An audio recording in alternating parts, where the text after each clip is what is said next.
Meet the Parents, otherwise entitled Getting to Know the In-Laws, and Plastic Surgery. What do they have in common? My mother-in-law. Oh, may she rest in peace. She was the most unusual, most wonderful person. She was a mixture of, if you could imagine, I don't know if you guys are too young for Green Acres. Remember Ava Gabor? The one that was all with her hair piled up high and beautiful makeup, and she was so prim and proper, and she walked like this, but she had a thick accent, like a Spanish accent, but she was amazing. Okay, so I get to know her first in the hospital because she had just come out of a little surgery, and so she was in the emergency room. Actually, this is our second date, and Jose rushes me over because his mom says she's in the emergency room, and she tells him, "Don't bring her in yet." She puts on a ton of makeup. That's how she was. She never let anybody see her without her makeup. I'm kind of a little like that. And then so I come in, and then she was the one that told Jose. I met her for 10 minutes, and she told Jose the next day she's the one. So she was in my corner for forever. She was wonderful. But anyway, so I start to get to know her. Jose brings me over to the house, and her apartment. She lived on Brickell Avenue in Miami, which is where all the high-rises are. Really, really nice, and looking over the bay.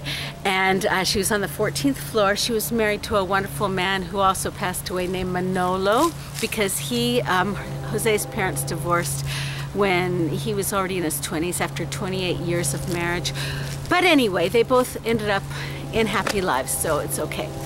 So anyway, so she brings me over, and we start to get to know, and it's very wonderful, wonderful people, just gracious.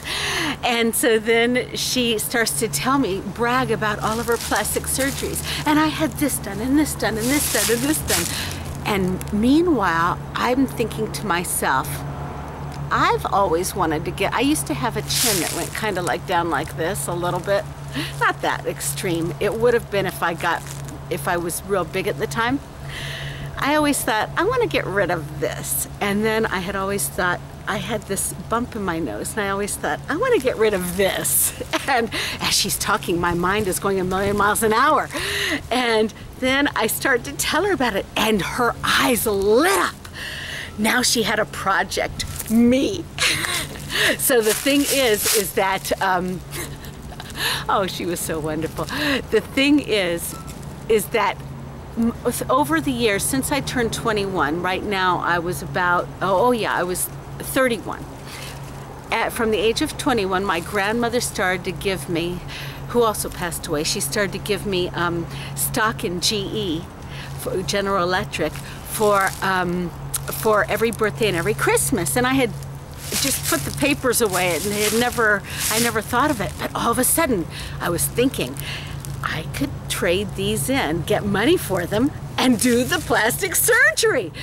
And so that's what I did. And am I ever grateful? If you have something that you just can't stand about yourself, you know, and if you have the means, and if it's safe, just do it. Go for it. Why not? Right? But anyway, so anyway, we started to plan. She became she looked into all of it for me. She knew a doctor, her favorite doctor, Dr. Norman. I forget if that was his first name or his last name, but Dr. Norman. So she set it all up, and we went in, and they started to take a magic marker and draw all over me and all this kind of stuff.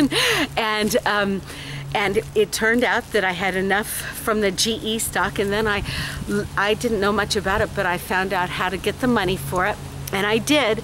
And it turned out in February of 1988, just a couple of months, I got married in May, a couple of months before I got married, she picked me up, took me in, and was my lady. She took care of me because it was a day surgery. Oh, and I had a couple of moles too that I had removed.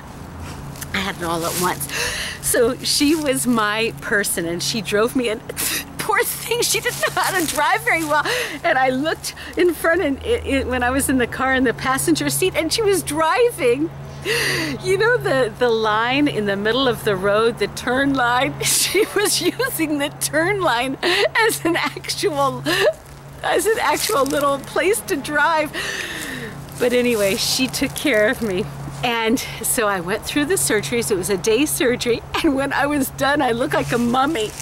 My whole head was wrapped up because they just cut here and then they took out the fat. And am I ever glad they did? Because you know what? Later on in life, I gained weight. With every baby, I got bigger and bigger and bigger. So I gained all this weight, and if I hadn't had that surgery, my face really would have been like that. I would have had about 4 chins.